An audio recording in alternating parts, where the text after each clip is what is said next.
What's up, Hexicans? What's up, Pulsians? What is up with crypto? What is up with entrepreneurism, startup, capitalism, all the good things that pirates, like to talk about. So today I have an exciting guest, someone that the Hex community hasn't been really made aware of, someone that I've known for many years. He has been introduced to some of the other Hexicans, OG Hexicans. He does know them more recently. He's going to talk about the fact that he's been following Hex because I've been commenting about it for a while, and I just don't think he jumped right in when he should have, but we might leave that alone because it's kind of a sore subject for all kinds of folks.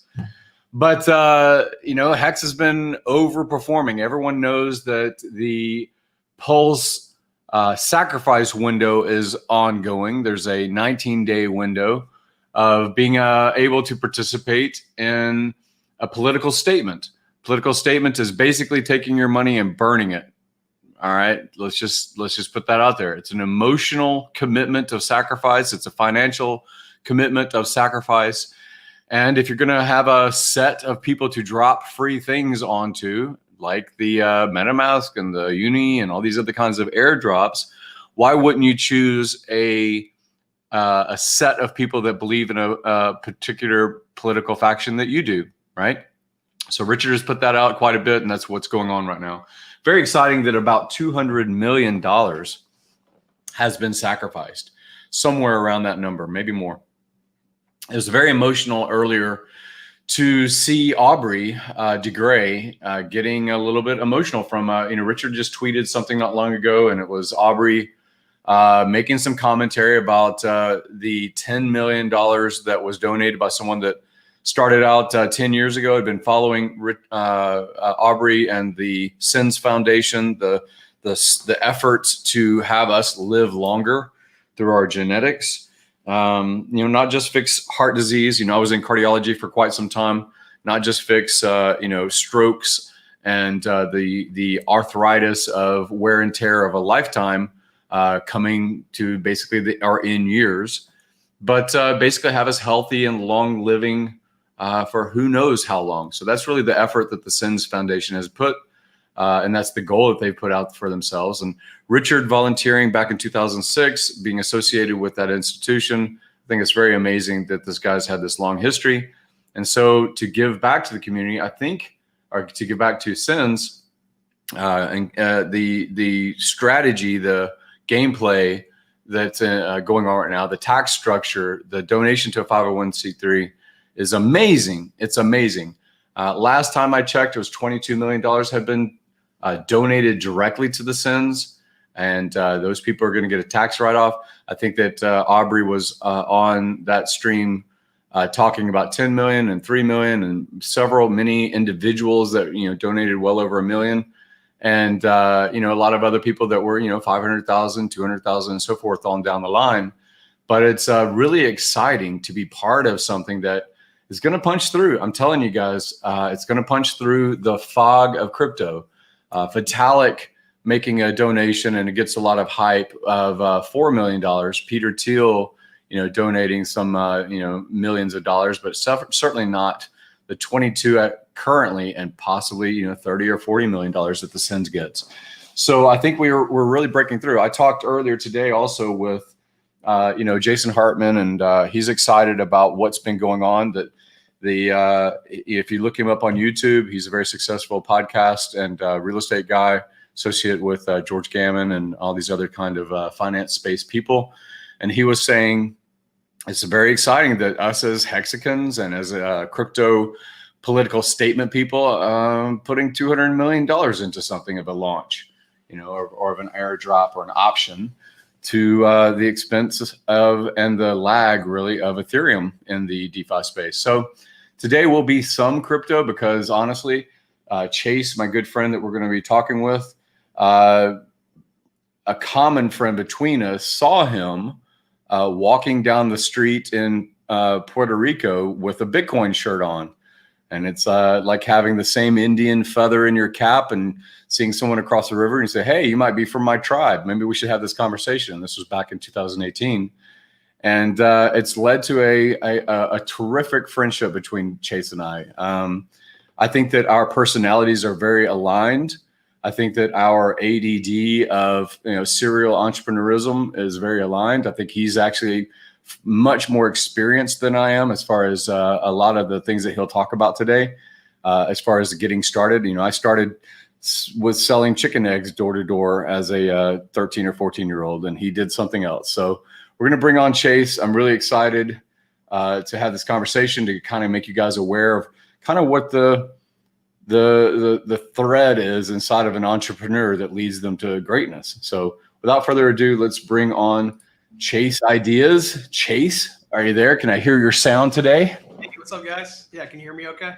Yeah, it's a little bit better. There's on the microphone itself, I gave you a shirt. There's a green, and you can change the gains and the volume. So we might play with that just a little bit. I know that you got a green screen, and we're going to play with that. Also, yeah, got everything dialed in. Yeah, so a different time. Today's just going to be a green, so you might become a meme. Someone might take your still picture or your video from today and throw you up with some other just do it. Just do it kind of green screen stuff, whatever. man. I'm used to it. I've been on the internet for quite a while. You're gonna be a Shia LaBeouf competitor. Yeah, so very cool, very cool.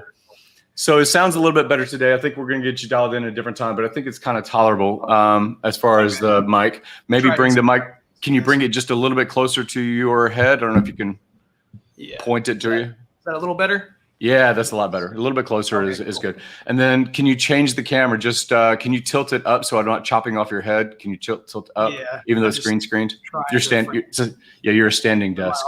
I was gonna have a background, but short on time. So again, Chase, good friend, why don't you tell the origin story about why you were in Puerto Rico back in 2018 and our common friend of Kirill discovered you that led to this this great bridge between you and I. Yeah, such a random chance encounter.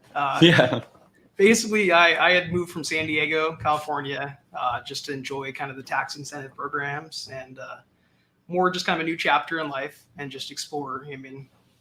Kind of living internationally, but not so much. U.S. passport not required, and I was just walking down the street, just kind of enjoying the day, and I come across some Ukrainian guy that comes up to me. Hey, like, you're sure? I don't have any money on me. Can I give you some Ethereum and you give me cash? And I'm like, oh, okay.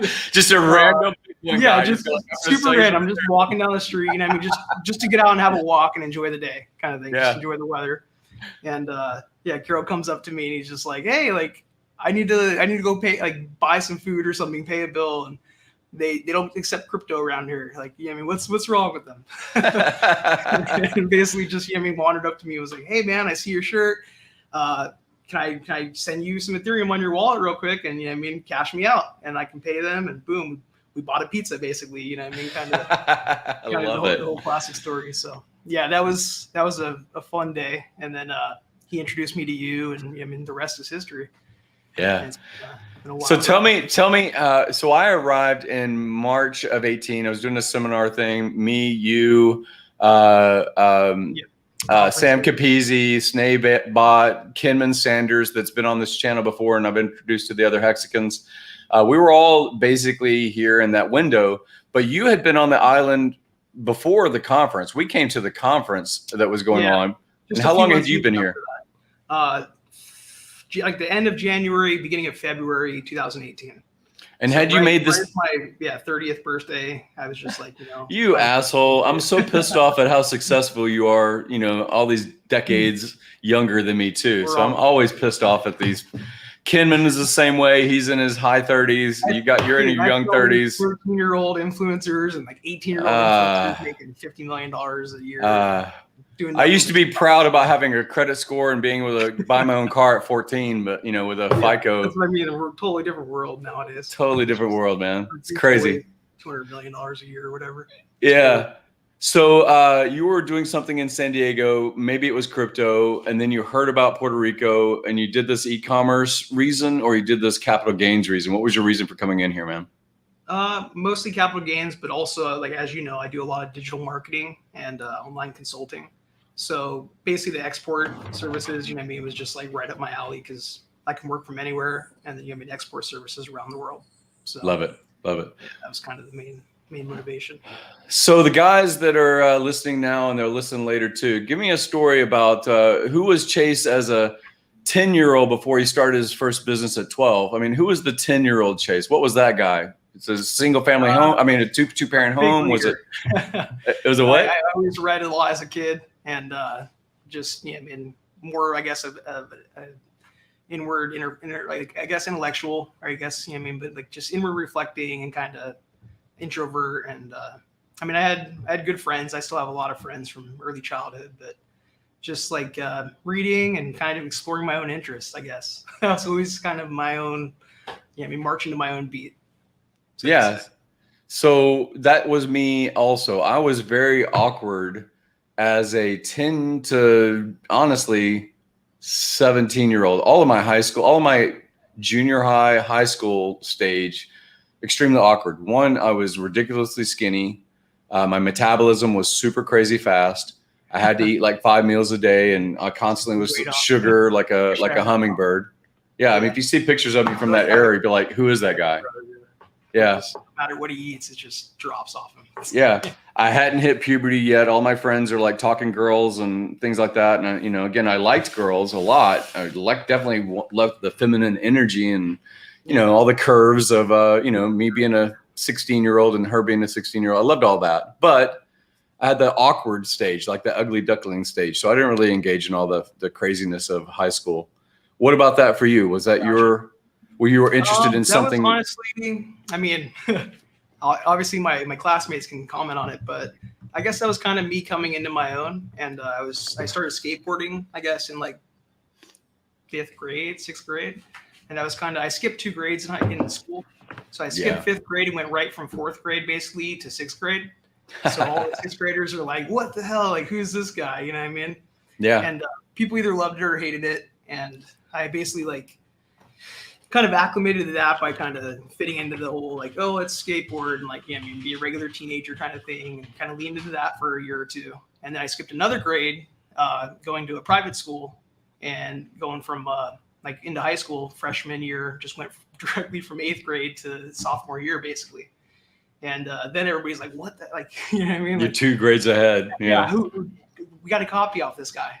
Yeah. I mean? Like, so all the people that are, yeah, I mean, they're, a lot of my classmates are, you know, I mean, peering over, like, hey, you know, like trying to befriend me, just like, hey, I know you're 2 years younger than me and you're getting better grades. Like, you know, so that was kind of I guess, an awakening for me. I kind of became a little bit, I've always been I guess pretty sociable, but you know, I mean, that was kind of my coming into it, like, hey, you know, like I connect with people pretty well, and you know, and people definitely remember me. So pretty easy to create a network with that. You know, I mean, it's pretty. So many people in the skating culture. So many people, like my brothers. I had stepbrothers, and they were into the building cars and circle dirt tracks of Texas, oval tracks. Nothing super high speed like NASCAR, but you know, just like mud dogging and things like that on the weekends. Track racing and whatnot. Horsemanship, cattle. That was my childhood, and so it was kind of this bravado of thumping your chest. But nothing of my friend circle was entrepreneurial except for me. I was the kid that bought candy as a 10 or 12-year-old at the 7-Eleven and then resold it, you know, that kind of thing. And I was blessed. My dad has always been very entrepreneurial, always worked for himself, or, you know, I mean, for a while there, built boats. This guy that, like, I don't know if you ever heard of like the Coronado Del. Like the Del Coronado Hotel in San Diego. Yeah. I mean, that's where the Marine Corps and all the SEALs, and that's where I was at as well. Yeah, exactly. And it's like, it was back in the day, it was like, its claim to fame was, it was one of the first kind of destination tourism, you know what I mean, places that, like, boutique hotels that had ever opened back in like, I think the late 60s or 70s or something. Yeah. And it's a really cool story. Like my dad's old boss, Leonard, that he worked for, and like, this is kind of where a lot of my inspiration came from, is like the guy, like I don't know the exact story, but I mean, he basically I mean, pulled everything he could together and like got in on this deal. Lived on the beach at the place, like in a little beach hut. So he's got this fancy hotel in the background. He's just on the beach living a little hut life. You know what I mean? As the owner, and probably nobody even. You know what I mean? Oh, cool. Like Leonard, what's up, man? And, yeah. So, but he basically started a yacht company, a boat company, as a tax write-off. Right. So he's got all these. I mean, he had, I think it was Horton Plaza in L.A. He had the Coronado Del. He had like, you know, I mean, all these like grade A, class A, you know, I mean, real estate, like commercial properties all around the U.S. Right. That eventually got bought up by whatever the group. They went around buying all the malls. You know, I mean, like he had a bunch of malls and consumer like shopping fronts and whatnot. And when he died, you know, his son sold off like most of the holdings and made a killing, sold off the boat company and whatever. But right. Just kind of growing up and seeing that and like going and deep sea fishing on his boats and kind of seeing, you know, I mean, that level of wealth and kind of just how like he was just some 90-year-old Jewish guy that was just hardworking and scrappy. You know, I mean, he came from nothing basically and like build this entire yacht company. Like I said, the yacht company is a write-off, but build this entire commercial. Wait! You got to say that the yacht company. I'm just going to start that to write off on my other successes. I mean, Horton Plaza. Anybody that knows the U.S., this is primo real estate. Yeah. I'm gonna build boats instead of buying them, so I could write off all the expenses, basically. He wanted like a custom tailored, and it was all it was like a sports fishing yacht. You know, I mean, like they built them for science institutes. So like, what's the one in Monterey Bay Aquarium? If you look it up, it's like they still. It's funny. It was a pilot program. They tested the boat, and they're like, dude, it works so well. We're gonna keep this thing, and they're like, I'm pretty sure last I checked, it was still in service, like 20-something years later. You know what I mean? So they built the boat for like a 2-year pilot program, and like, hey, we're keeping this. Like, please don't take it. So he just donated it to him. It was like, cool, man. Like, enjoy, write it off. I love it. So, it was just amazing. You know, I mean, contrast, I guess, to your surroundings, and you see that, and you're just like, it's definitely inspiring. So some people are born into families and they follow their family's track. You know, like if you're a farmer, you're probably going to be a farmer. Yeah. You're in the arts, you're probably going to be associating with other artists and become an artist. Do you feel like your start, at least the seed of your personality that's today, do you think that was nurture or nature? You think that was the environment you were in and the inspiration from your family, or how do you kind of? A little bit of both. Obviously, I mean, I think that whole discussion can go on for quite a while.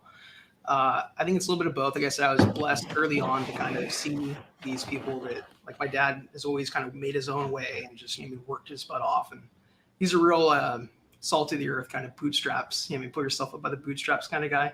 Yeah. Master mechanic and like mechanical engineer.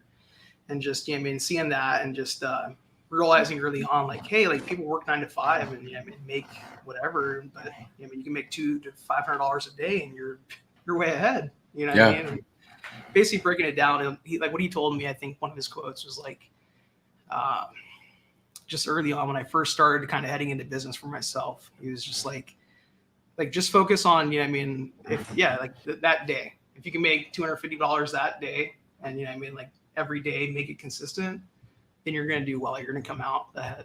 It's not, people look at it and they're like, oh man, I want to make $100,000 a year. And it seems so unachievable and this and that. And you got to break it down into steps. And well, that's just shy of $100,000. 250 a day is just shy of $100,000 as far as the.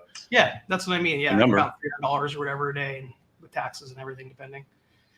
Yeah. And most people they think like they'll spend $300 in a day, but not even think about like, oh, if I was making that back, or if I was focused on income producing streams. Right. So it's a different mentality for sure, different mindset, and I think that's what a lot of that's what you want to talk about as we go. Yeah. So I want to use an example of someone that I highly respect. I enjoy his content every time I get an opportunity. And again, it's fleeting amount of time that we all have. It's all scarce. Is Ballet Brand. I'm going to bring this question up because Ballet Brand has been, he's been supportive as a Hagskin, but he's also kind of stepped into the role of his own broadcast, his own channel, right? He's got a great following now that he's been building as far as his social media platforms. And I think that he snips up other people's content. I know that I had commented 2 years ago and said, hey, if I broadcast something, I don't have the time to basically snip up a 2-hour stream or something, but get the little 30-second sound clip, get that and broadcast it out. And so I believe he's Hex Clips channel as well. So this question is really kind of for you, Chase. I know you got started as a 12-year-old, 14-year-old. I think I've interviewed Ballet Brand before, where he kind of grew up in a family that his parents were, his father was entrepreneurial as well. But can you kind of read this question and let's go over it a little bit? Kind of one of the questions, but is there anything you would do over if you got the chance? Absolutely. And again, Ballet Brand's a 20-year-old, so he's looking for that advice. I'm upset with you that you're so successful as a young 30 guy, but what would you tell? I'm not perfect. I've had plenty of battle scars and hard-won lessons as we talked over the years. And so as a 20-year-old, if I could go back and talk to my 20-year-old self, I would say just stay focused. Don't get distracted by friends talking about this or that, or stick to your guns and just really if you feel like that, like they say, like it's not about so much passion. Like find something you're passionate about, but be disciplined, because passion and inspiration and all that runs out. But if you're disciplined and like you, Gary, if you're constantly chipping away at it, or like as my dad says, how do you eat an elephant? One bite at a time, because you can't, not all at once. Just at 20, start laying that foundation. A lot of my friends, when we were in our 20s and stuff, they would just party all the time. And in my mid 20s or whatever, like after I broke up with my long-term girlfriend, I kind of got into that with them a little bit, but they always knew me as the guy that was just working all the time. Oh, Chase, you want to come hang out? Like, yeah, I'll come hang out for a little bit, but I got to go work, or I got to go meet a client afterwards. You know what I mean? And they're like, oh, wow. Like, okay. And so all through college, I didn't drink. I just, basically just ran around, drove 30 or 40,000 miles a year on my little Civic. And, just got around and networked and, met people, worked on their computers, built systems, and just learned as much as I could. So in your 20s, just try to learn as much as you can. Like I said, stay focused and just keep your head on straight, because you got the rest of your life is right around the corner, and it goes by quick. So you've always been an intelligent guy, obviously talking over the skipping over the grades, and then having this curiosity, very much similar to Gates or a Jobs, or actually not, more like a Wozniak, about computer systems. In your youth, engaging and understanding and helping other people. That kind of was the path of the internet. You were born into the internet world, kind of, right? You were in the darkness. I was born in the darkness. Born in the darkness. I was right in that generation where we were right on the cusp of, we still had cassette players and stuff like VHS, tapes and stuff when we were kids, and Blockbuster. Totally. Blockbuster probably ruined my entrepreneurial drive for a bit. I could have been, 10 times more, wealthy if Blockbuster and fucking Pac-Man and Galaga wasn't distracting my energies. Yeah, well, and it's really mostly about that analog and digital. Like a lot of people nowadays don't understand the whole analog side of things, or the simplistic side of how the digital kind of the engineering process. You know what I mean? Because it's real world, it's pretty hands-on stuff can be pretty understandable or simple for them. Mm-hmm. But then it get abstracted. It's whoa, what's this whole new world? You know what I mean? So yeah, I think we were blessed to have, that kind of experience in my generation of both sides of it. Because we're living in a totally different world these days. So. Yeah. So tell me your earliest business, the first thing that you did. I think I don't know if you even count I don't know that, what is it, bar mitzvah is at 13? I don't know if you would have even qualified for a bar mitzvah. Families where we'd get paid to mow the lawn, so that was always my thing. It's I get whatever $5 to mow an acre of just grass. And my parents had a cool place in El Cajon, California. It was we had 6 or 7 horses for my mom, and they rode recreationally and whatnot. And my dad had his little car shop in the corner, and nice little property. and basically a full gut rehab. So that's another thing. Like early on, one of my like main childhood experiences was moving as a kid into this like it was totally dilapidated. The walls were like, broken down, and like it was like a drug house that had been like foreclosed and just totally, shut down. And my dad came in and made a sweet offer, and got it for a song. And I think the church kind of pitched in, and like people like kind of helped out, like manpower and whatnot. Put a new roof on the place, and cleaned it all up. And it was like I want to say like 6 months to a year cleanup, and just gutting it, and just like I said, full gut rehab. So as a kid, we were living in a trailer during that time. Outside the house, like rebuilding this house, and like everywhere else, it's like 1/8 of an acre, or like these little plots, and we're like the biggest lot on the block. And like his long-term plan was to develop, and basically he became friends with like the owner of the block, Bob Bates, who was he was another kind of early mentor, just kind of influence on me. We'd always kind of just chit chat about travel and like seeing the world and whatnot. He would he'd constantly go to the Philippines, and like just world traveler. Had a lot of commercial real estate as well. His son was like 30 or 40 at the time, and kind of friends with him as well in the block. And just seeing these guys and like seeing how down to earth, and like they're just regular people, and he's the one that owns the block that everybody else lives on.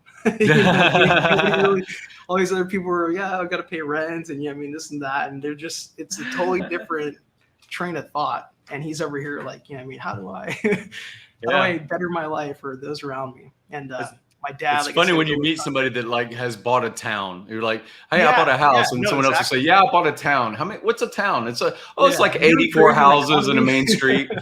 Or contributed like that to that extent, No, it's crazy that some people really do like they make such waves.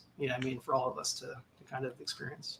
So that was really cool, and like I said, just kind of taught me a lot and kind of sparked that fire. I guess, seeing that, and seeing how achievable it was. And So the mainstream kind of guy, a lot of us entrepreneurial people, we start, and like I just did and you just did, was lawn service. You start, but maybe your family says your responsibility to be part of the household is that you've got to keep up on the lawn care of the house, go cut the yard, right? $5 a week or whatever. Yeah.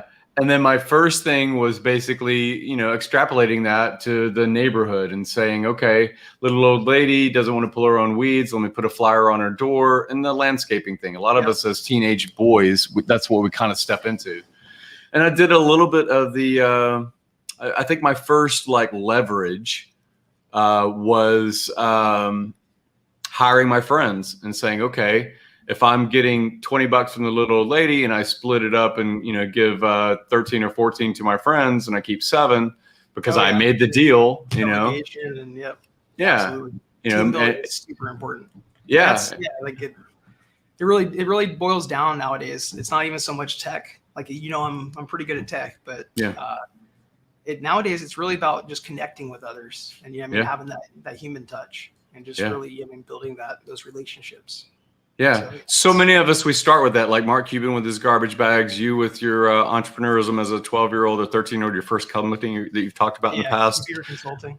And then when it comes to really, what do you think that your first big deal was? Like, one-on-one client consulting thing. Can you explain what your first big deal was like? Wow, I kind of hit it. Because I know you did the domain flipping for a long time, and you were just rolling over money and rolling it over into whatever you thought was going to be as sellable as an internet real estate play almost. Can you talk about because these guys, I'm talking about like Instagram accounts and YouTube accounts and people setting up and getting their brand marketing across the platform, premium domains, stuff like that, stuff that's brandable. So can you tell these guys that, they're all young. So can you tell them what the internet was in the early days and that complete wild west of domain claim? It's a small world, right? I know. It's especially in the domain world or like digital marketing in general. Like they always say, it's so small at the top, right? So you have a really small crew of people that kind of stand out in the industry or whatever. So I was friends with like Rev Nissan, who recently died, but he owned like Nissan.com and like him and a bunch of other people like that. And like as you know, I own chasemobile.com. Yeah, that's crazy. You're going to tell that story in a minute, but for now, tell me how you first became curious about like the domain play. Because how old were you when you started buying domains? My first domain was probably like, I think it was like chaserules.com. And it was like, I was like 12 years old. I just 12 years old. 12 years old. Was like, yo, like JavaScript. He was like showing me like, you know what I mean, here's how you can hack a computer, and like made a little pop-up script, you know what I mean, for desktop or whatever. Yeah. For like Windows environment. And I was just like, that's so simple. And just kind of learned as much as I could. And yeah, I mean, started a blog, and yeah, I mean, just started building websites and just kind of learning more about it. Just wanted to kind of, just for my own creativity, just to explore it. That Wild West era was, you know, I think, is it called ICANN or whoever the registries are? Yeah. You know, to know that this domain of .com, or now we have like 10,000 top level domain names, but nobody knows anything except for .com, .gov, you know, that was .io. Whatever, so 5 years ago. So when it first started and you were first looking at this and you were taking some of your lawnmower money and putting it into buying digital assets of domains. So I guess, yeah, between that time, like I said, I kind of got like more into skateboarding and just networking, hang out with people. And so around 12, 13, I like I told you earlier, I was just kind of, my family lived on a hill, kind of looking over like one of the towns in San Diego. Actually has like a panoramic of like 3 cities. Yeah. But I would like look at them like at, I mean, at the end of the day, like coming home from school, I'm just like, man, there's so many people like down there. If I just got like 1% to like, I mean, sign up for my service, or, I mean, just a fraction of that, just one small capture the marketplace, the market. Yeah, totally. So I'm like skateboarding and like, I mean, like, man, like when I get tired, I go and just like reflect. And so I was like, yeah, like I'm going to turn that like you said, gardening money or whatever into like consulting money. So I started going around and passing out flyers, and I mean, hey, like, do you need computer repair or system tune-ups, whatever, just the most basic stuff. But that led into, I mean, a couple years later, I got a job at a computer store. Basically ended up like partnering up with those guys. Just walked in like, hey, give me a job. And like within 5 minutes, they're like, yes, like hired. You know what I mean? Thanks for coming in. And I was like 14 at the time on a work permit. So I was 14 in high school, skipped 2 grades, I mean, two grades ahead, 14 years old, working first like a little fast food place. And then from there went to the computer store, but then pulling like $200 to $300 a day working on laptops. And like, I mean, I just replaced a laptop keyboard for, $125 or whatever. Right. And did it in 15 minutes and made that, whatever based on commission. Yeah. And so I just, again, kind of stoked that fire. And was just like, yo, like if you can do this, like what can't you do? So It was really inspiring, and met a lot of people through that, and just became kind of a managed service provider in San Diego. Yeah, dealt with a lot of business owners, and kind of continued that trend. And as you know, a lot of people that are in business for themselves are definitely different thinkers, or have their own creative strategies and whatnot, and just kind of like a sponge, just try to absorb it all. So it is partly the aptitude that you have to basically, understand things relatively quickly. I think that all of us entrepreneurial people, we really do perceive the world in a logic and a data feed, and it really kind of primes us with our aptitude. But you just talked about, the network, part of it is your social network, but also understanding that this is a relationship that can parlay into something else. Yeah. Yeah. So like life is always going to throw stuff at you, and the quicker you respond and, make those decisions and just decisively move forward, the better off you usually are. Yeah. And so like we've talked a lot, just even like, having a mentor or something to bounce stuff off of or whatever, but just for yourself, just having that direction is always important, whatever it takes to get there. You just got to have that resolute.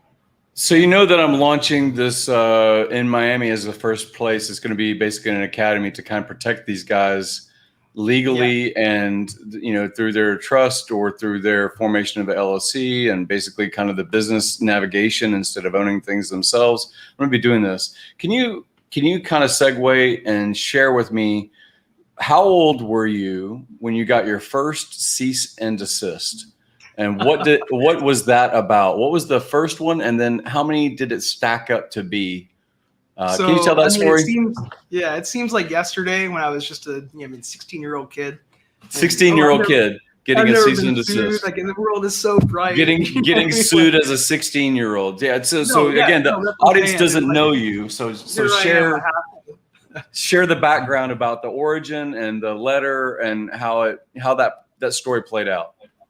So I had registered ChaseMobile.com way back in the day, and kind of just out of like curiosity, I mean, like, oh, cool, like it's available, and then obviously the revolution of kind of apps and everything, iPhone, whatever came about, and everybody started mobile banking, and all of a sudden, JP Morgan was like, hey.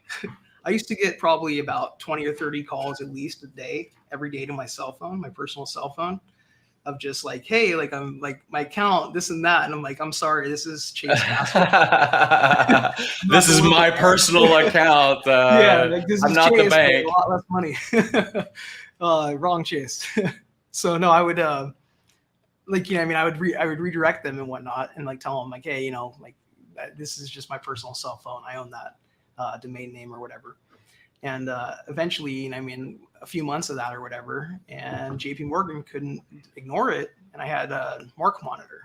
So Mark Monitor, if anybody's familiar with that, is a corporation that basically monitors trademarks and brand related IP and monitors and alerts and like sends cease and desist and whatever.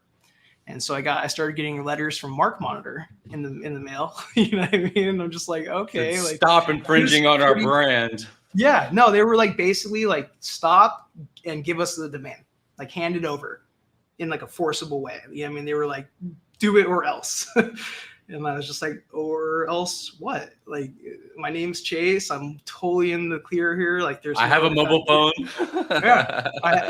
Totally. I have a mobile phone. No, but there was legitimate use case. I was using it as like just a website and for commerce and whatnot. And like for anybody familiar with IP, like intellectual property law, it's time in the market and first origin of commerce or whatever in the market. And so over the course of like, I want to say like 6 or 7 years, we settled an agreement. We came to a coexistence agreement that allowed them use of the mark as a service mark, not a trademark, but they later registered a trademark in like a different category. And basically just, the only stipulation on my side was just basically have like at the bottom, like a disclaimer, like, hey, I'm not JP Morgan. Go to JP Morgan if you're looking for Chase Bank. Yeah. And I was like, yeah, I'm totally cool with that. And just dealing with that and kind of seeing the process and familiarizing with just kind of what goes on and something like that. I learned a lot and it was extraordinary experience. Now, did they end up again, you had lawyers on their side, they had lawyers on your side, they had to battle it out as far as IP and ownership, and then did you come to some kind of agreement where there was like they could co-op or they could use your resource or what? Well, so that was what the coexistence agreement allowed them to use it for the mobile app as a service mark at the time. Yeah. And basically what I had to do like on the lawyer side was so they could never take it from me is further establish my usage of it. And then what they call it is basically it's what be like after a time has elapsed and you filed the proper paperwork and gone through the process, you get what is called like an irrevocable status. So they can't ever take it from you. Yeah. Like if someone challenges it. And so now I have an irrevocable status on it. And if they ever want it, they have to come and make an offer to buy the .net, .com, .org, .biz, .us, whatever. Nice. And it was, like I said, it was just, it was somewhat exciting. Yeah. 7 years. It sounded like 7 years. No, and it was like I wouldn't say anxiety causing, but it was one of those things where it's just always in the back of your head. You're like, oh, I'm fighting the biggest bank in the world. Literally, like they're one of the biggest. And when they first sent me the cease and desist, I looked into like some of the stuff they had done. And like I was just seeing like this history of like they had squashed an uprising in Mexico.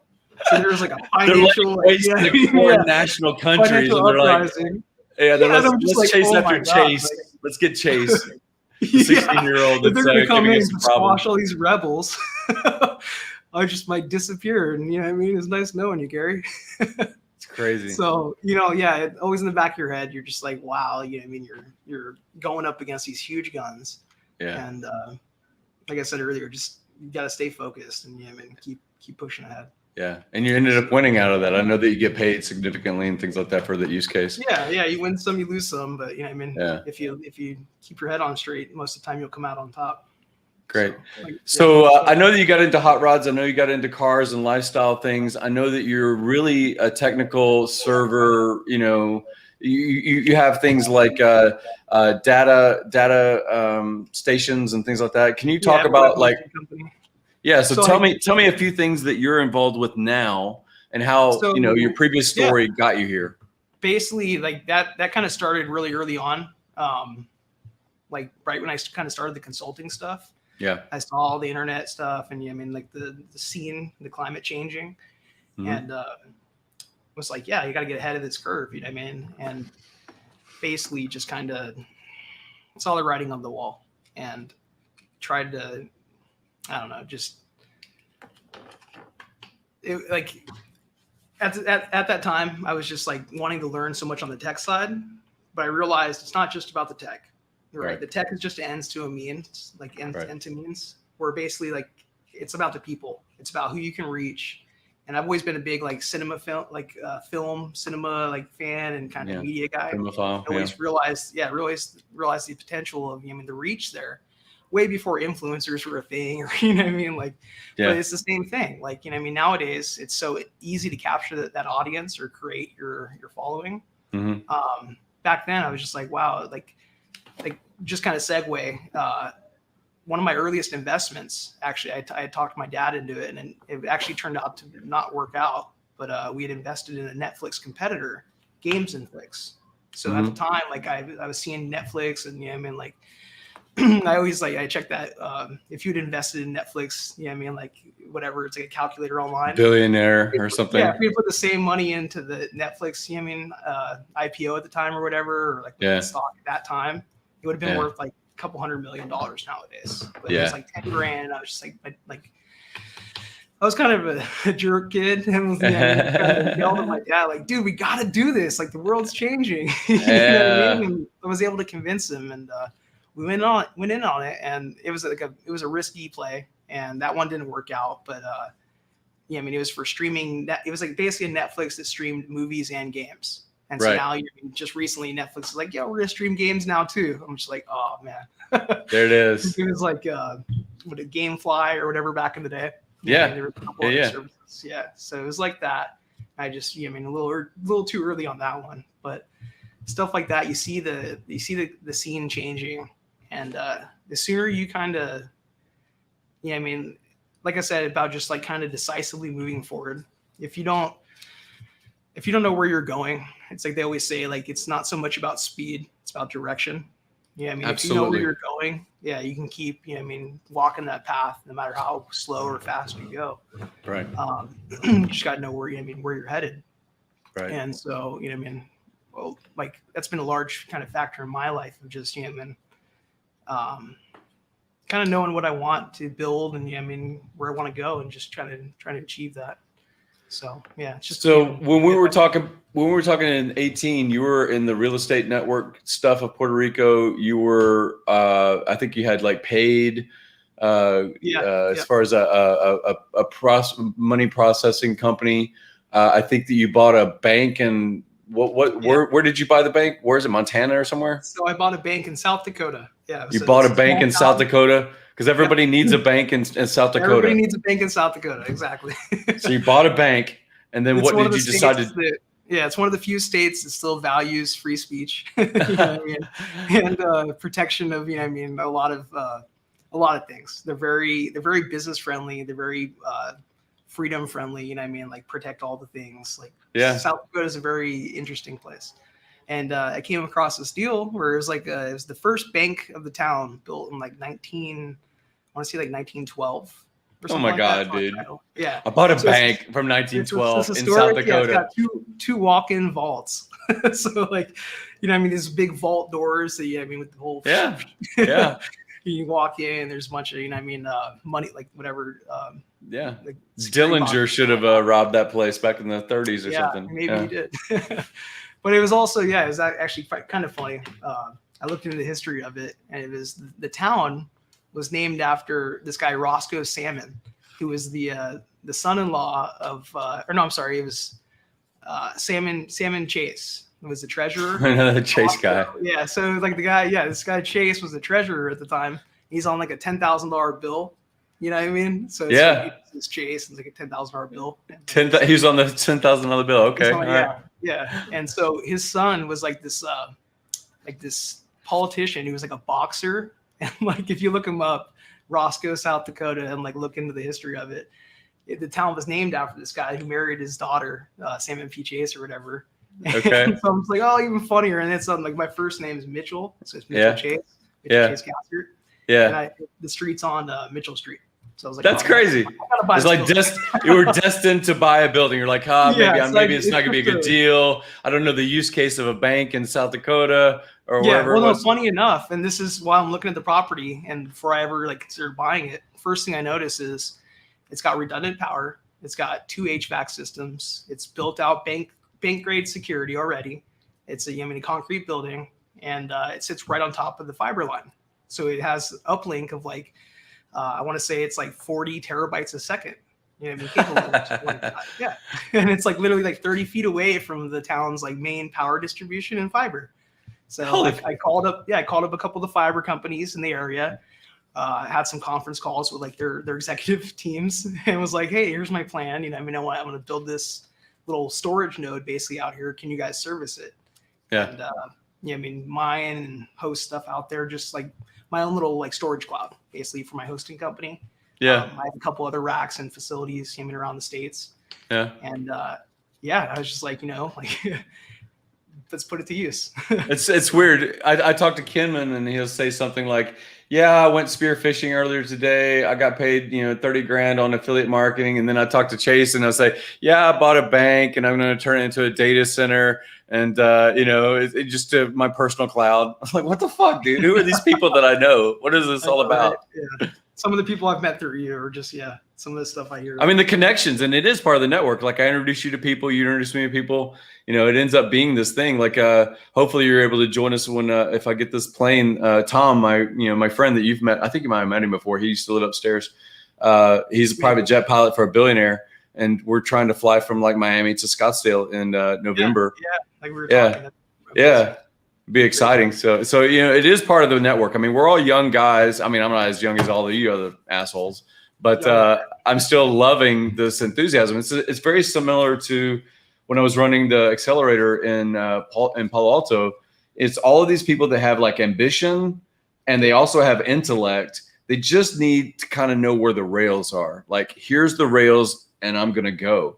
And so when you bet on when you're looking as an angel or you're an investor or whatever, you might be looking at the product and say, this is a product market. This is a product that has a market fit. This is something that has a moat, like Richard talks about. It has defendable IP. Maybe I can get it patented, and you're betting on the product or the service or the concept. And that might be one thing, but the other half of it is, who is this that came up with this idea, innovated this thing, made this pitch, and put it in front of me? Yeah, you don't invest in ideas, you invest in the people.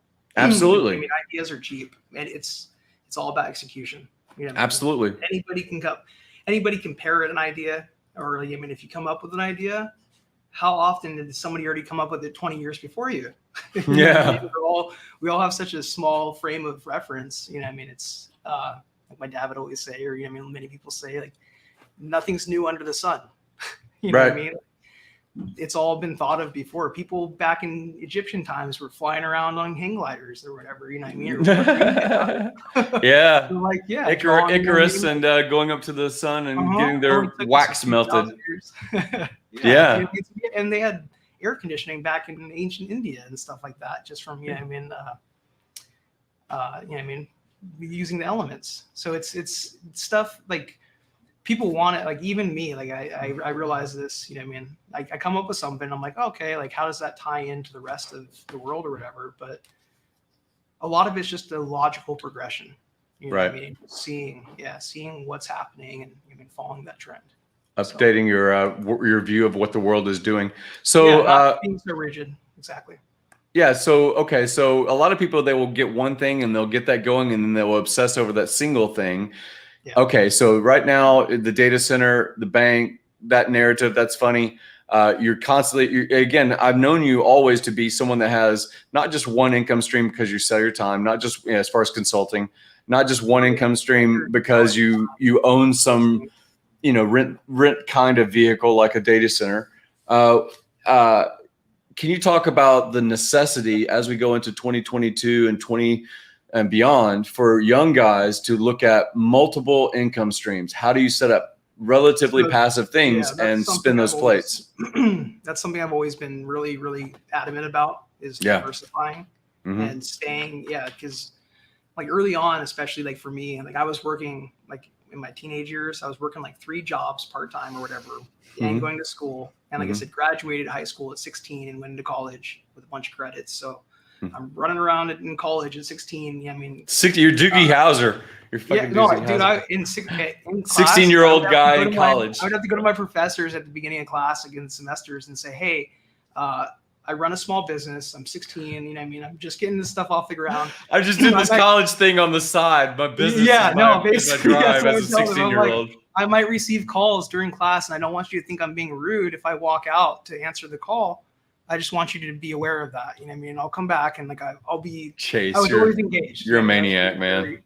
I was always a very engaged student, so they would, I hope appreciate that or whatever. But they would always be like, thank you. Like thank you for sharing your time with the class today, Chase. Yeah, but no, just that like just manners of like I'm not gonna walk out while you're speaking to like an engaged group of students and totally blow you off because at the time it wasn't 2021 where everybody ignores their cell phone and like back in the day you'd actually answer it and like I'd answer. That was my thing too. Like when I first got my cell phone, I would answer every call. Hello, this is Chase. Hello, how can I help you? Customer service, man. Always give more than you get. Yeah, and people would always they respond to that. They'd always be like, dude, I can always get a hold of you. I know you're going to steer me right. You know what I mean? And I can trust you. And so that really built a lot of important formative relationships. I love it. So snapshot of 2021. We've gone through the bull of 17 that became the bear in crypto. And now we're in, the Hexicans. I introduced you to some of the OG guys. We're doing this pulse thing, stuff like that. Snapshot about who is Chase today. Why, they were giving you some crap earlier about your Bitcoin shirt, because this is Hexicans that are kind of watching this thing. But we kind of look at the bigger picture as you perceive it, as someone that's, tied in, talking to network, talking to people that are wealthy, talking to people in the streets. I mean, how do you see the digital economy, the digital asset narrative, the crypto speculative bubble of whatever is going on, and as far as the other crypto assets that are not Hex and not Pulse? Give me a snapshot of what 22 is for you, because you've been around this game for a while. Obviously we're seeing more and more by the day, just more mainstream adoption, and I think it's as like most backers and like people have been in for a while. I believe it's just going to keep getting bigger. Like right now we're we're in one of those valleys that we've been in before. And it's just a matter of time, So Hex, like you said earlier, I was kind of kicking myself for not getting earlier. When did I tell you about Hex? Was it half a penny? Like a year ago, It was a year and a half ago, and I was like, "Hey, it was like a year and a half ago." Yeah, exactly. You should look at this. It's like 0.2 penny. We're gonna get to a penny one day, and you're like, "Yeah, good luck with that, dude." Yeah, no, I think Richard had just come down and was like visiting, and you're like, "Come hang out," and I'm like, "Oh, I'm so busy." I gotta, I'm gonna have another appointment or something. Like, didn't hang out. And, just saw it kind of going on. Just like watching from a distance. Like, oh man. As it grew and 20x and 50x or whatever. Just like, oh. Hey, it's like 380,000% up now. From its all-time low. I don't even want to talk about it. Yeah, I know. It's like, God damn it. No, and like I said, nobody's perfect. I mean, you can't always. It's like with this kind of stuff, it's not traditional. You know what I mean? So there's it's reflexive. Everything's reflexive. Yeah, there's a lot of speculation in the market these days, and yeah, it is very reflexive. And it's just, you know what I mean, stuff where, yeah, like I always do my own due diligence. I don't just listen to people. They're like, hey, you do this. Okay. Like, you know what I mean? Blind trust, like trust but verify kind of thing. Don't be a lemming. Yeah, exactly. If everybody's doing it. So I looked into it and I was like, okay, cool. Like I'll just kind of keep an eye on it. And then it started pumping and I'm like, okay, like keep an eye on it. And it's like that meme where it's just like, like, okay, like, you know what I mean? When it dips. Then, yeah, and all of a sudden, like they're like buying pizzas, and then like countries are adopting it, and like they're using it for space travel. And he's just like, you know what I mean? So no, I was just in the background, like watching, like, damn, should have hopped on that one, like right at the start. So I have a bunch of buddies too that are like run signal groups, and you know what I mean, like hold some pretty big bags. Yeah. And they're all just like, man, like you told me about it. Like I had talked to them about it after I talked to you a year and a half ago. And they're like, no, Richard, he was the Bitcoin maxi and we loved him. And then we don't like him anymore because he's not talking about Bitcoin only anymore. Yeah. All the drama and exactly. You've talked about all the gatekeepers in the community and whatnot. Yeah. And no, they just, they looked at it and I mean, we all were kind of like, okay, yeah, we'll watch and see. They're like, it's a taking point. Later, like, oh man. Well, I mean, again, I was talking earlier before you came onto the channel. You heard me, I think, though. I was talking about Aubrey and the Sins Foundation, and you know they've raised over $200 million in total as far as the sacrifice, but something like 22 million of it is direct stock, direct cash, direct, you know, other things that get sold and liquidated on Coinbase to Sins. I think it's pretty good affiliations that we're, you know, as Hexicans getting. So that's pretty cool. But like I said, I want to rub the salt into the wound. You know, Hex is going beyond $1, in my opinion, not financial advice. So there's always meat on the bone out there, guys. We're only at like 16 or 18 pennies or whatever we are today. Oh, yeah, but we're below right now. So yeah. So talk about so the snapshot as far as crypto is one thing, but can you talk a little bit about the ADD culture we live in, the brand influence, the gravitas of having 100,000 followers versus 3,000, and how that parlays into your newest businesses? Because I know you have a couple of other companies that you've bought recently. Yeah, so I've become a partner in a couple other ventures that we talked. One of them is a media company owned by this guy Dave, who's like big time. Like he's been in the film industry for like 30 or 40 years. I think like 40 something years or whatever. And his friend, like personal friends with a bunch of the old like 60s and 70s producers and like, I mean, all the important guys in New York and Chicago kind of thing. Mm-hmm. And used to have a chain of VHS stores. And, you know what I mean, like all of that died out with the whole Blockbuster, you know what I mean, going away. And he's like, yeah, we got to bring everything online, and reconnected with him. And yeah, basically taking over. Like we haven't talked about it on here, but you know, I have some background in Hollywood and like film promotions, media production in general. I have a media agency, giant.net. Yep. And I work with one of my good friends, longtime friends and partners is Jay West, Hollywood Vine Group. So it's one of like the largest Hollywood social media management agencies. We have clients like Danny Trejo, Jay and Silent Bob, you know what I mean? Stuff like a lot of B-listers, but good shit. I mean, recognizable pop culture people. These are pop culture people. Exactly. The people that like the hosts and stuff. Yeah, I mean, not necessarily Tom Cruise or whatever, or whatever. Yeah, I mean, like some Owen Wilson or whatever, some A-lister that's like, you know what I mean? But Jay and Silent Bob, I mean, they should be A-listers. I love these guys. Yeah, like Kevin. Yeah, Kevin's the host of San Diego Comic-Con nowadays. Yeah, absolutely. He's familiar with Comic-Con, you know what I mean? The boat and like all the Kevin Smith stuff. It's pretty cool to see the back end of that. Yeah. And like one year, like the first year they did it, Google reached out and they're like, yo, like we have this new feature we're testing. Like we want to do real-time news updates for specific search terms. So for anybody that searches San Diego Comic-Con, we're gonna have a real-time news feed. I want you guys posting on it. You know what I mean? So we got to like work directly with that and like basically proxy and like intermediaries for that. So that's really, I mean, kind of cool. Yeah. And just like opportunities like that, I mean, kind of pop up all the time from just rubbing shoulders with those kinds of people. So That's cool. I mean, you were able to parlay those things. So when I was 20 years old, I married, and I loved my relationship. It went for a great 10 years. So a chapter of my life, I was special forces as far as the medical stuff and the military. But her family were very high up in Disney Corporation, extremely high up. Yeah, we talked a little bit about that. Yeah, so all of the ABC people, all the movie people, all the production people, all the network that I knew as a 25 to 30-year-old, when she was really stepping up her game and influence, I kind of like, that's like infotainment, that's like sugar pop.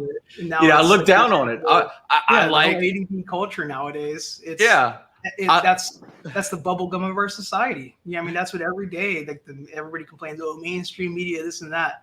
Yeah, because we've all bought into these little 15-second video clips, reels or TikToks or Vine videos. Dating myself. Yeah, that's fine. What I mean? But like, for example, just to kind of even more emphasize it, like the Paul brothers and like that kind of stuff.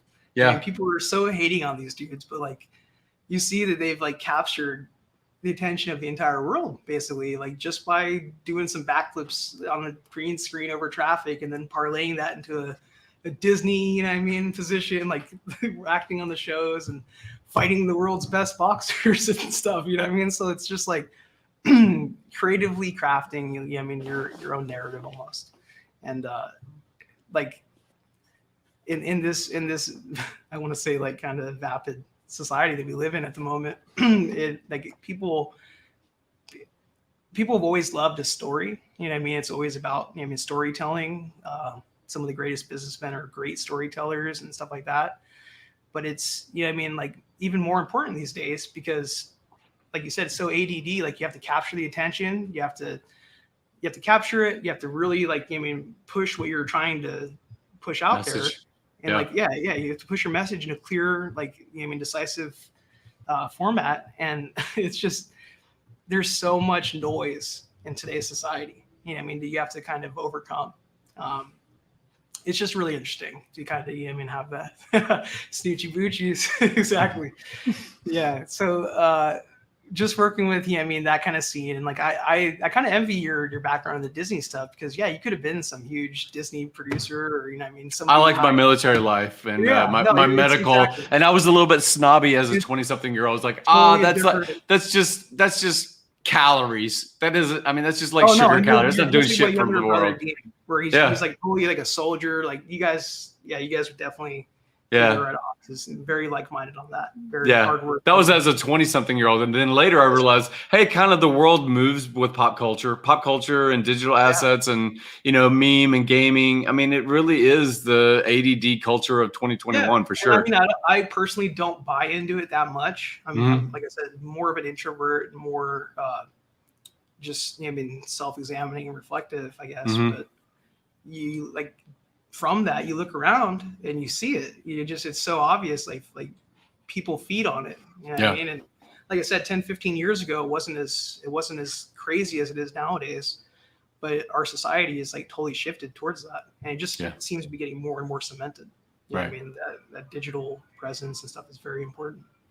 So Pulse Chain is basically the Ethereum all over again. It's almost like, even though you're not really buying in an ICO, it's, when you were around when Ethereum launched, and when Ethereum launched, it wasn't anything other than Vitalik. The Silicon Valley money tapping into the Bitcoin narrative. We're going to do smart contracts. Nobody knew what it was, and it was just speculative throw.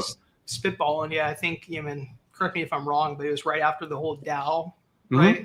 The whole DAO crash and like that whole scam, and like, people lost a lot of money, and then boom, here's Ethereum, and it was the new thing on the scene. And I know some people that got in pretty big really early on, and like Steve Howe out in Florida, and even like Ben Cagle, Monster Ads, some of those guys, and they were buying ETH when it was like a couple bucks or pennies and stuff at the time or whatever. Yeah. So, So you saw that network develop. You saw those developers come on board. They built their own individual things, and kind of the Crypto Kitties thing of 17 also made it relatively unusable as far as cost and transaction speed. And then we saw this play out again. If you were part of or you paid attention to all the Uniswap stuff and all the expense of Ethereum recently, I think that's why we're getting so much participation in this parallel, this fork of Ethereum's entire system state. So I don't know if you really kept your eye, because I haven't talked to you much about crypto other than the best performing asset of all of 2020 and 2021 and 22 and 23. I really am a little bit kind of in love with this thing called Hex. But outside of that, other people pay attention. It's called Hex. You might have heard of it. Hex. It's hard to misspell. I'll look it up. Yeah. There's a .com. You might want to look at hex.com. Yeah. By the way, three-letter domains. Three-letter domain. Can you believe that Richard got a three-letter domain of a Hex, a popular word? How much did you pay for that, Richard? It had to be over 100 grand. I got some good ones, but yeah, man. It actually used to be the Helsinki Exchange. So it actually used to be a stock trade exchange. HEX used to be Helsinki's exchange. Oh, interesting. So he bought it from them. So it may have been $500,000, may have been $1 million. I don't know. I don't know. Yeah, I'm sure just even something that's not a dictionary word like Hex or something pronounceable goes for a pretty penny nowadays for so. But did you pay attention to all the NFT stuff, all of the DeFi stuff? Did you pay attention to it in this last surge? So like we talked the other day at breakfast, I can't talk about it yet, but we're actually doing an NFT project for a really big online gaming platform. Something that's been around for probably about 20 years now, I would say. Right. And it's similar to Pokemon. Basically, it has a huge following. Tons of active users every day. Right. And we're about to launch some NFTs for those guys. But I've been in that space, as you know, consulting and doing ICO stuff back in 2018 when I first came down here, and kind of led the way towards that. And working with some of those the bigger players on that. So. Yeah, I definitely need to link you with a good friend, Sai. He's Hex.Toys. So if you go to the URL of Hex.Toys, he's excellent. I think he's out of the UK or somewhere like that. And that's what I was saying before, is kind of you talk about the Comic-Con and the Kevin Smith, and I know he had all of his comic book stuff and things like that for a long time. You and I have talked before about Todd McFarlane collectible and action figure, and how the premium ones are like $500, $700 because they're so well done. Figures and whatever. Yeah, and you see these things drop or whatever. Like they say, limited edition drops. Yeah, it'll be like 500 to 1,000 units or whatever. And 5 years later, it's worth 10 times the price or whatever. Yeah. So all this, again, speculative market, and people are as we're seeing with all the collectibles, and even right now used cars and commodities that have a lot of value, you're seeing a lot of speculative appreciation. And NFT thing, I think, is just beginning, because that's something I've been onto for a few years. Early on, Ethereum first launched. We were working with a group where we were basically trying to bring government payments, municipal payments for all the regions and stuff, using stuff like that, and tokenizing assets and stuff like that. So the more NFTs kind of gain adoption, we have more tokenized assets and stuff on the blockchain, the better. Yeah. So that's just the NFT, the one that I like, just because I've always been a comic book guy that put stuff inside of plastic sleeves, stuck it underneath my bed, and then went off into the military. I went off into the military. I went into the military, and I come back as a 20-year-old 3 years later with fucking hardened attitude. And I say, "Mom, where's my comic books?" And she says, "Where's my box of comic books?" They're gone. And I'm like, it's the same story people hear about. How could you? The love of a mother and a son, it just gets damaged because you gave away my comic books that I saved up. Okay, so. I like that tangible thing. That's why I'm a classic car. You're a big classic car guy. Yeah, I have a lot of art. Yeah, I have a bunch of canvas. I have probably 60 something canvas paintings at the moment. A bunch were stored out in South Dakota or a couple of my parents' house. And then automobilia. I mean, you and I are aligned about our automobilia. I think you do a lot more fast things, but I do a lot more older things. Yeah, I have 8 cars right now. Isn't that the way it is? I was saying, people that are Hexicans, they've been following me for a while, And I kind of comment every so often. They'll be like, "Is that for real or is that bullshit?" I used to have a 12-car garage. I used to have all this. I bought. Oh, yeah. I bought Richard Carpenter's from the Carpenter Music Group. I bought one of his cars, and he signed the thing, and it went into a museum. Yeah, you've had some nice pieces over the years. Yeah, I bought Howard Hughes's. I bought one of Howard Hughes's buses that was on set, and then it ended up in a museum in Fraser, Michigan. So you and I have been parallel with the automobilia. Parallel sort of with you did the domain stuff more than I never did the domain stuff as far as flipping. I think like I've told you, like I come from a blue collar family, and I guess, in my mind at least, working with a little less, I thought, that was my best play is the digital space, and leveraging my talent and my brain. Not moving rocks or whatever and building houses at the time, but trying to build stuff online. All of my farmer family, and I did do that for a long time, and I got joy out of the manual labor, honestly, truthfully. I love that side of construction of a house and things like that. I just did it 2 months ago. It's hard to balance that, because it's like I could, you too, like you could do everything yourself. Frame it out and do all the drywall. Mm-hmm. Oh, exactly. And like I said, growing up, doing gut rehab and all that stuff, we had to do that. Child labor. You were free labor for the family. Yeah. That was why they had 3 sons, put us to work. Right. So we were sanding drywall and, demoing walls and stuff at, 5, 6, 7 years old or whatever. Yeah. And always had a very strong work ethic was instilled in us, really early on. And I think that's like I was saying earlier, discipline, like obviously your special ops background and being a heart surgeon and whatnot, you have to be extremely disciplined. You have to know, what you're doing and execute in the heat of the moment. And a lot of people, they're either not prepared or they're not, they're not willing to engage like that. Whereas one of my business partners from a few years ago would always say, like, showing up is half the grid. Just coming and showing up and putting your energy forward and putting yourself into that's half of it. Right. So, So I'm going to wrap it up a little bit, but kind of give me your estimation again. When we talk about NFTs, I know Gary Vaynerchuk talks a lot about it. He really believes in the NFT narrative.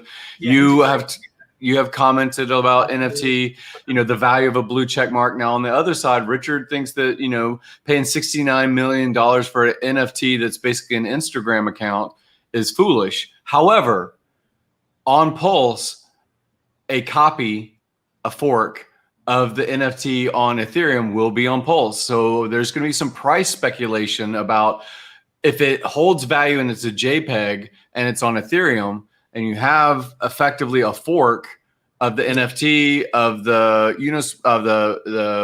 the DEX, of all the things that are on Ethereum, and now you have Pulse. What is your thought about like the price discovery mechanism? Because I wanted to bring you on partly because you kind of early on saw maybe the value of a domain and flipped those constantly and made money with flipping domains. Just like in real estate, you say, hey, I see this thing that might be a little bit undervalued compared to the marketplace, and flip it. Make money when you buy, not when you sell. Right? Yeah.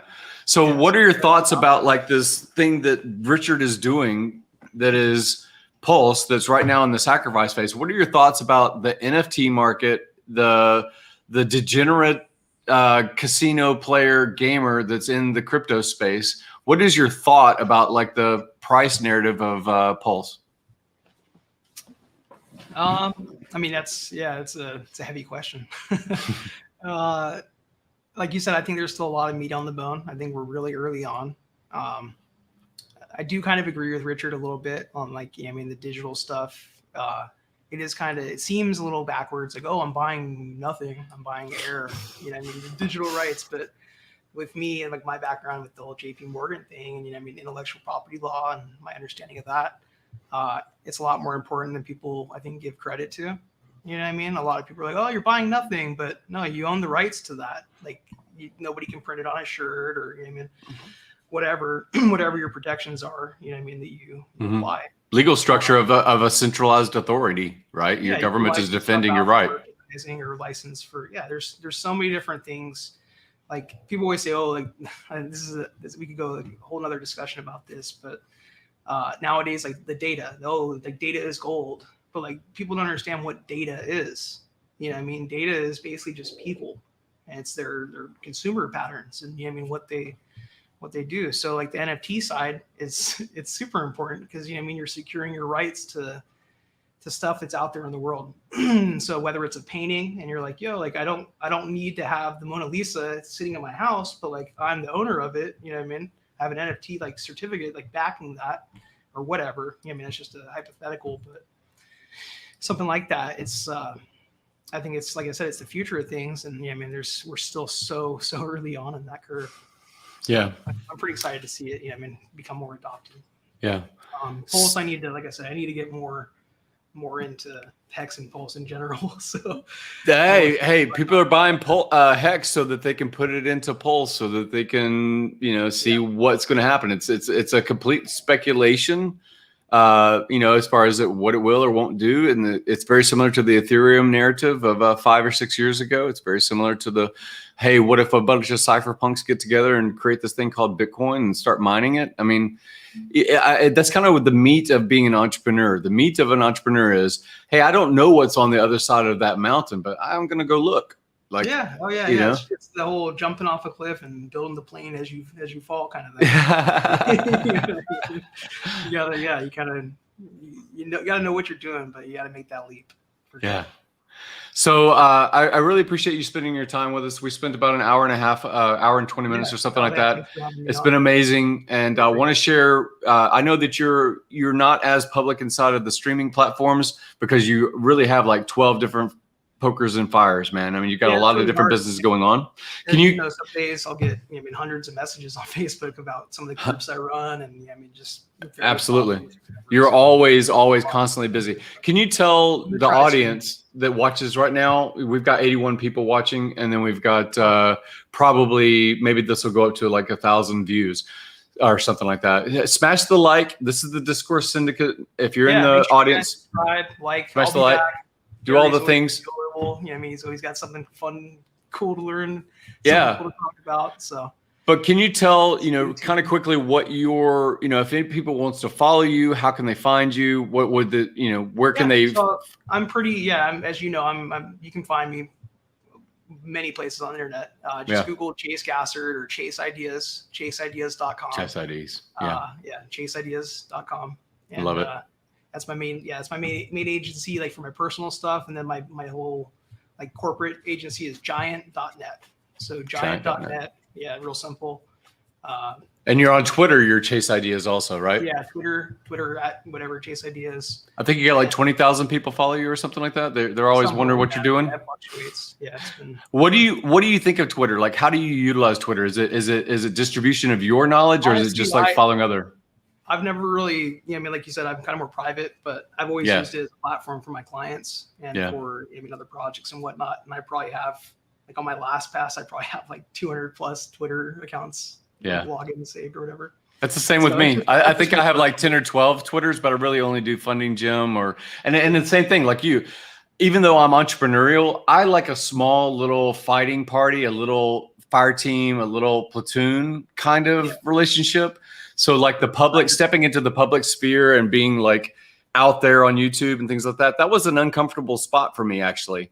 And you're kind of the same way. Like you're always doing something and you're always super networked, but like the social branding thing of an individual, I always felt like that's one reason why when I was in my 20s, when I was married into the Disney family and stuff, you know, they approached me about, you know, doing some stuff with ABC and stuff like that. And I was like, nah, I just don't want to be a stage guy.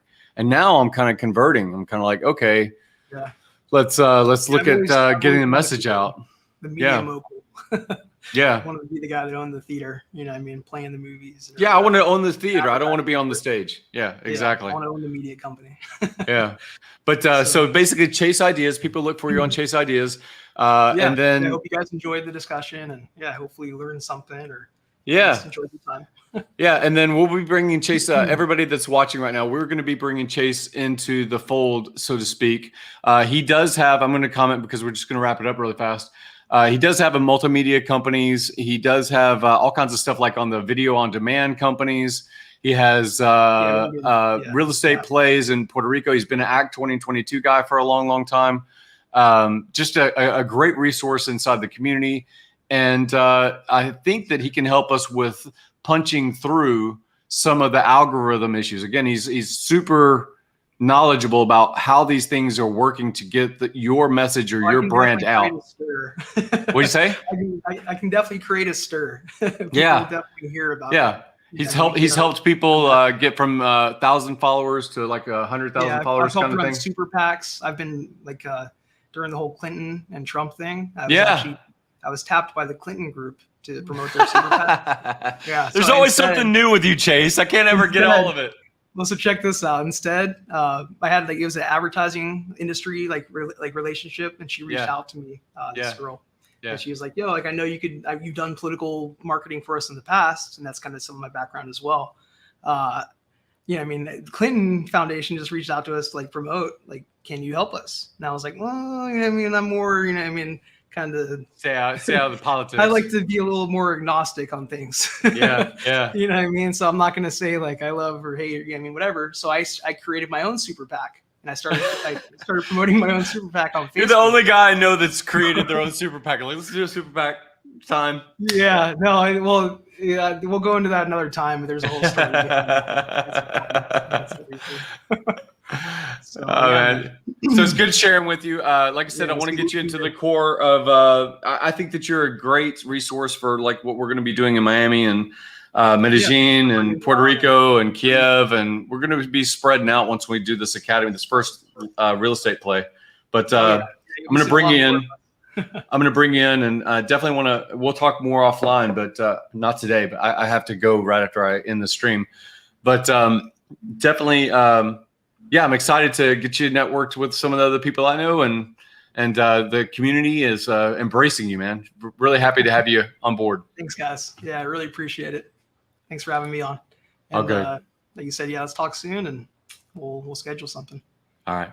Later, guy. Take care later.